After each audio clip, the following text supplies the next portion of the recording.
My name is May J. Parker. I'm 36. I work in commercial real estate development. I'm not flashy, but I do well. Structured salary, performance bonuses, equity in 2 projects currently under construction. I handle numbers for a living, so I pay attention to how they move. My husband Victor is 33. We've been married 6 years, no kids. He works in luxury brand marketing. Image is everything to him. Presentation, status, the aesthetic of a life. When we met, he liked that I was stable, said it felt secure, said I had direction.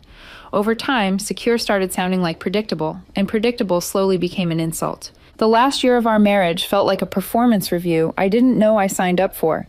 He'd compare us to his friends' husbands constantly. Someone's husband bought a lake house. Someone upgraded to a Porsche. Someone surprised his wife with a week in Italy just because. It wasn't envy exactly. It was entitlement disguised as aspiration. 3 months ago, things shifted from passive-aggressive comments to outright hostility. He started saying I lacked ambition, that I was comfortable, that comfortable women don't build empires. He loved that phrase, build empires. One night during a dinner argument over nothing significant, he said maybe he married beneath his potential. I asked what that meant. He said he deserved a partner who moved faster, who played bigger, who understood leverage. That word again, leverage. I kept my composure. I always do. I told him if he believed I was holding him back, we should talk honestly about it. Therapy, mediation, something constructive. Instead, he laughed. Not nervous laughter, dismissive laughter. Then came last Thursday. We were arguing about a joint investment account. He wanted to liquidate part of it to invest in a startup one of his friends was consulting for. I said no, not emotionally, just financially, no. That's when he stood up, grabbed his phone, and said something I didn't expect to hear outside of a television script. Speak to my attorney. No discussion, no warning, just that. He said it calmly, like it was a power move he had rehearsed. I looked at him and said, got it, we're finished. And that's when the real spiral began. When he said, speak to my attorney, he expected hesitation, maybe panic, maybe a late-night apology. Instead, I nodded once and walked into my office. Here's what most people don't understand about power moves. They only work if the other person is unprepared. I handle contracts for a living, risk mitigation, asset protection. I don't operate emotionally when numbers are involved. Within 20 minutes, I logged into every shared financial account. Let me clarify something important. We had joint checking for expenses, joint savings for investments, but the majority of long-term holdings were structured through an LLC I created before we married. He knew about it. He benefited from it, but it was legally separate. First thing I did was remove him as an authorized user on the credit cards tied to my business accounts. That was immediate, not vindictive, just procedural. Second, I transferred my personal salary deposit from the joint checking into my individual account. Perfectly legal, my income. Third, I froze the joint savings account pending legal review. No drama, no announcement, just systems adjusting. About an hour later, Victor walked into my office. He asked what I was doing. I told him I was speaking to my attorney. His expression flickered for a split second. He didn't expect speed. He said I was overreacting, that he only mentioned his lawyer because I was being difficult about the investment. I reminded him of the exact phrasing. Speak to my attorney. That is not a suggestion. That is escalation. He rolled his eyes and said, fine, good, let's escalate. So I did. By that evening, my attorney had copies of every financial document, every account summary, every asset breakdown. And here's the part Victor didn't anticipate. He handles marketing strategy. I handle leverage. By Friday morning, his primary credit card declined at a boutique he frequents. He called me immediately. I didn't answer. He texted, why is my card frozen? I replied once, please direct financial inquiries through counsel. That's when I realized he hadn't actually retained one yet. The attorney line had been performance. Now the performance had consequences. Friday afternoon was when it shifted from inconvenience to panic. Victor came home early. No dramatic entrance, no screaming. Just that tight, controlled energy he uses when he's trying to maintain superiority while losing ground. He said his card didn't just decline once, it declined everywhere. Gym membership, private Pilates, salon appointments, subscription services, all of them tied to the joint account. I reminded him that once attorneys are involved, financial separation is standard. He said he hadn't actually hired anyone yet, that he only said it to make a point. That was the first admission. He didn't have counsel. He had a line. I told him calmly that I took the line literally. He accused me of trying to punish him. I corrected him. No, I'm protecting myself. There's a difference. He started listing expenses like I was supposed to feel guilty. His skincare subscription, his car lease, his luxury gym contract. Important detail, the car lease was under my credit profile. We structured it that way 2 years ago because his credit wasn't strong enough to secure favorable terms. I didn't mention that yet. He said I was humiliating him, that people would notice. I asked which people. That irritated him. He thrives on perception, social optics, the illusion of control. By that evening, he was on the phone with someone, likely a lawyer this time. I could hear fragments. She froze everything. No, I didn't file yet. She moved money out of the joint account. The lawyer apparently asked him if there was a prenuptial agreement. There wasn't, but there was something he forgot. Most of my high-value assets predated the marriage. Separate property, documented. By Saturday morning, he tried a new tactic. Softness. He knocked on my office door and asked if we could just talk without lawyers. I told him the moment he introduced legal representation into an argument about an investment, we crossed a threshold. You don't pull that lever unless you're ready for what comes after. He said he didn't think I'd react this strongly. That sentence has echoed in my head since. He didn't think. Power move culture assumes the other person will flinch. I didn't. And now he was realizing that leverage only works if the other side depends on access. By Sunday, he learned something else he hadn't anticipated. The car lease had an auto draft tied to the same frozen account. The notification from the leasing company didn't go to him. It came to me Monday morning. They wanted confirmation of intent to continue the lease. Victor was in the kitchen when I took the call. I didn't hide it. I put it on speaker. After I hung up, he stared at me like I had committed a crime. You're going to let them repo my car? I corrected him. It's not your car, it's leased under my name. He didn't like that distinction. He said I was trying to control his mobility, that this was abusive, that courts don't look kindly on financial manipulation. That's when I stood up. You invoked legal counsel. This is now a legal separation. Shared accounts are frozen.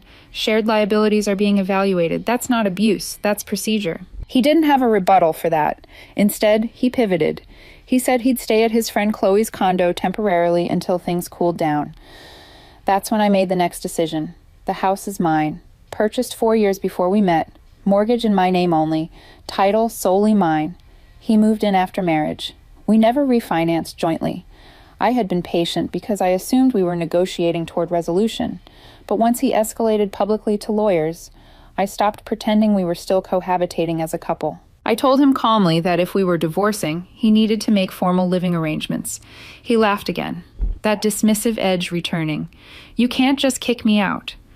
Actually, I said, I can request exclusive occupancy during proceedings. Given that I own the property outright, it's a strong position. His face changed. He didn't expect me to know that. I gave him 72 hours to remove personal belongings. Larger assets would be handled through counsel. I would not interfere with his clothes, personal items, or work materials. He accused me of trying to embarrass him socially. I asked again which people. He didn't answer.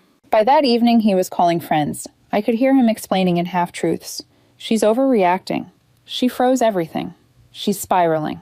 Spiraling. Meanwhile, I had a moving company scheduled for Wednesday to relocate his larger furniture purchases into storage pending division. Tuesday night, he tried one last angle. He asked if we could reset, pretend the attorney comment never happened. I shook my head. You don't get to unsay that once I respond. Wednesday afternoon, he left. Not dramatically, not screaming, just angry, controlled, silent. And when the front door closed, something else closed with it. He thought speak to my attorney would intimidate me. Instead, it triggered a process he wasn't financially prepared for. And now the real numbers were about to surface. The house was quiet after Victor left. Not peaceful, not yet. Just structurally different. He moved into Chloe's condo across town. I know because he made sure people knew. Subtle Instagram story of a wine glass on a marble counter that wasn't ours. Caption about new chapters and protecting your peace. Interesting choice of words after detonating ours. By Friday, both attorneys were officially retained. His lawyer sent the first formal letter. Aggressive tone. Claimed I had improperly restricted marital funds and attempted to coerce financial imbalance. I forwarded it to my attorney. He responded with documentation. That's where things shifted from emotional to mathematical. The joint account had contained roughly $120,000. Of that, $95,000 came directly from my bonuses over the last 2 years. Traceable deposits, clean paper trail. His contributions were present but modest compared to withdrawals tied to lifestyle expenses, travel, designer purchases, high-end services. My attorney outlined this calmly. Separate property, traceable origin, no concealment. Then came the real blow Victor didn't anticipate. Remember the startup he wanted to liquidate funds for? My attorney pulled the business filings. The company was not incorporated properly. No formal board, no audited financials, no liability shielding. It was a concept dressed as a company. If I had agreed to liquidate joint funds into that structure, both of us could have been exposed to unsecured liability. Victor had been emotionally invested in the idea of playing bigger. Legally, it was reckless. His attorney requested temporary spousal support pending proceedings. My attorney countered with a detailed breakdown of his income, including bonuses he hadn't disclosed in his initial financial affidavit. That's when he realized something. I wasn't reacting emotionally, I was auditing. By the second week, the tone of his legal correspondence softened. Less threatening language, more exploratory phrasing. Then he made a mistake that told me he still didn't fully grasp the position he was in.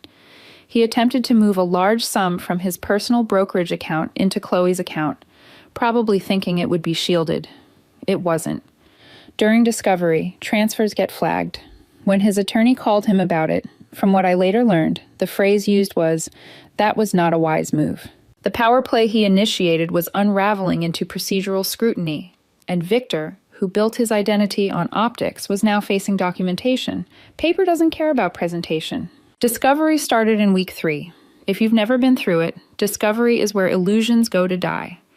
Both sides exchange full financial disclosures, assets, debts, transfers, contracts, tax returns. Victor had assumed this would be a negotiation over lifestyle, over who deserved what. Instead, it became a forensic review. His attorney requested access to the LLC records tied to my development projects. My attorney provided formation dates, all premarital, separate property. The only marital interest was in appreciation during the marriage period. Appreciation is not automatic entitlement. It depends on contribution. Victor's involvement in my projects? 0. No capital investment, no operational role, no contractual authority. Meanwhile, we examined his accounts. There were more credit obligations than I knew about. 2 retail lines of credit tied to luxury stores, a personal loan taken out last year, and the car lease we discussed earlier. Here's the part he didn't see coming. The lease had a clause tied to my credit exposure. If marital separation was formally declared, the lender had the right to reassess risk. Once my attorney notified them of pending proceedings, they did exactly that. They requested updated income verification from him, not me. Victor called me that evening, not through lawyers directly. His voice was strained. "This is spiraling out of control. We don't need to be this technical." "Nothing is spiraling," I said. "It's being documented. He accused me of enjoying it. I don't. But paperwork isn't personal.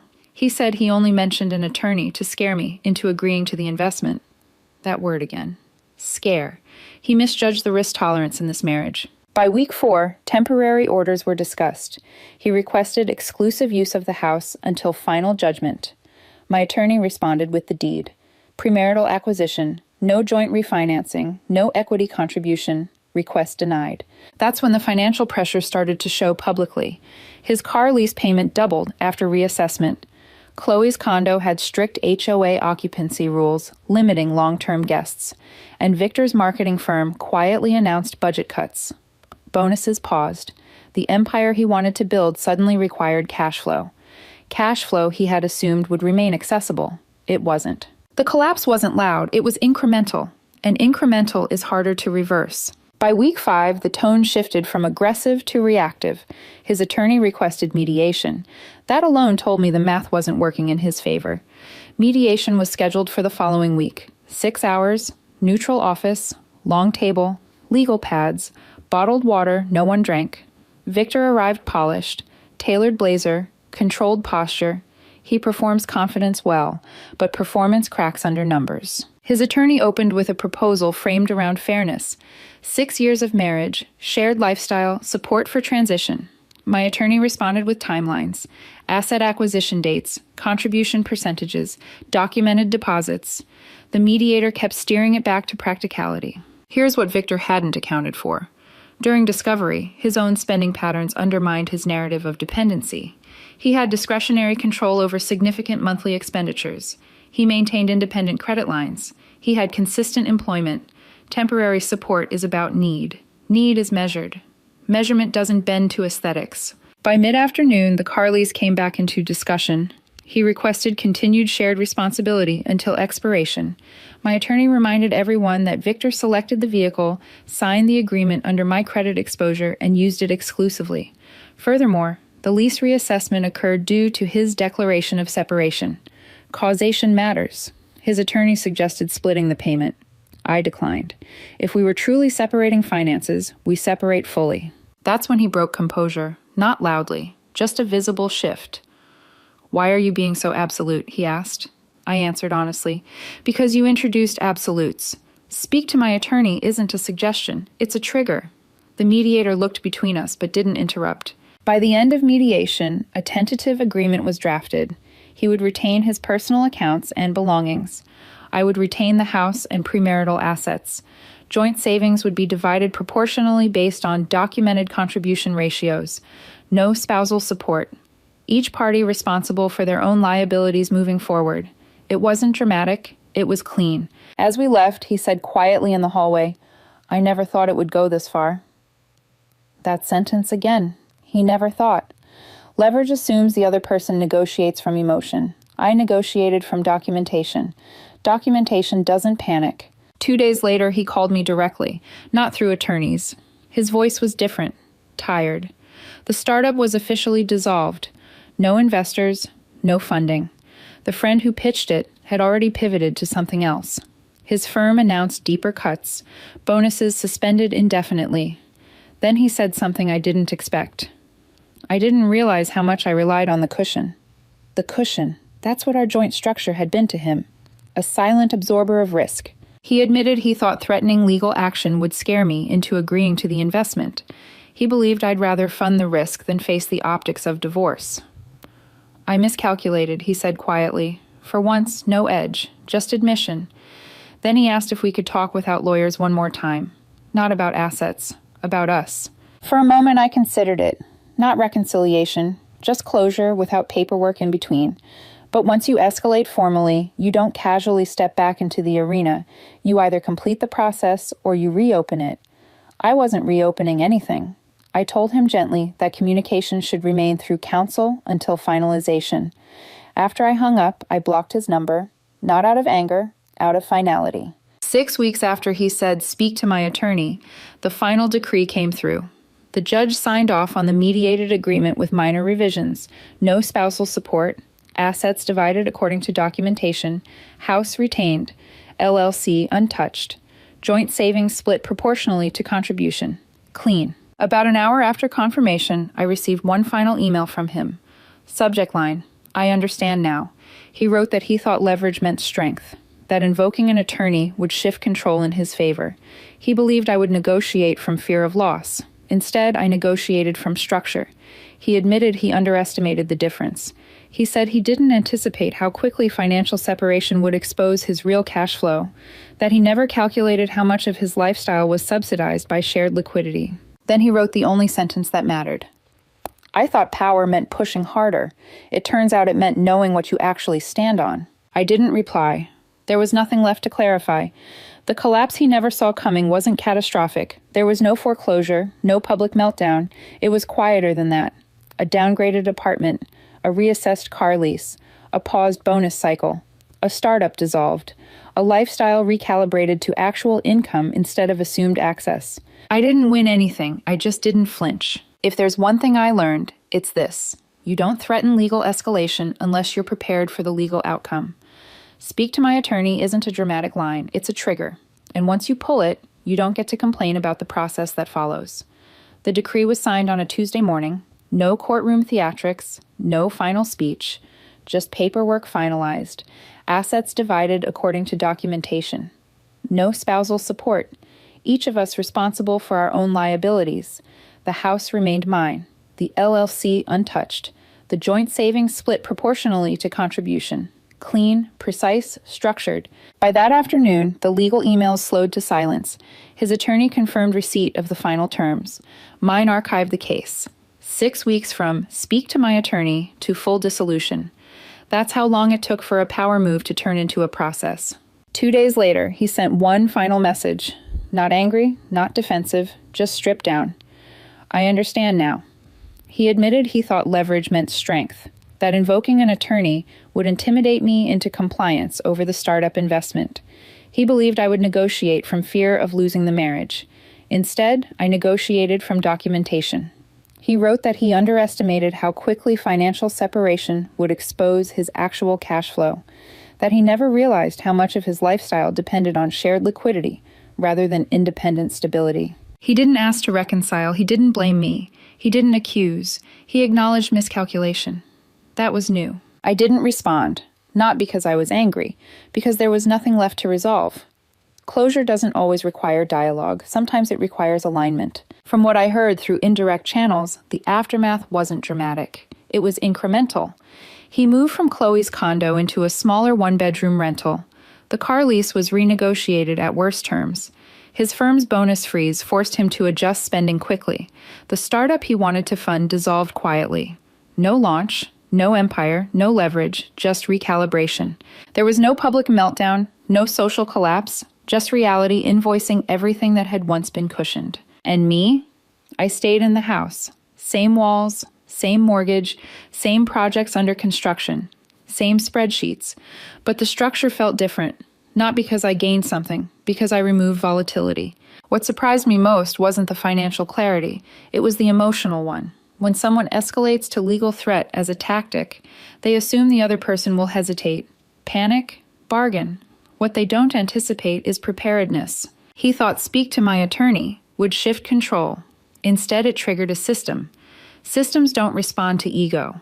They respond to documentation. If I'm honest, I don't hate him. I don't celebrate the recalibration he had to endure. I just recognize the lesson. Leverage without preparation is self-sabotage. You don't invoke legal escalation unless you're prepared for the legal outcome. The final thing he wrote stays with me. I thought power meant pushing harder. It turns out it meant knowing what you actually stand on. That's the difference between performance and foundation. He performed, I prepared. And when the trigger was pulled, preparation outlasted performance. No shouting, no revenge, just consequence.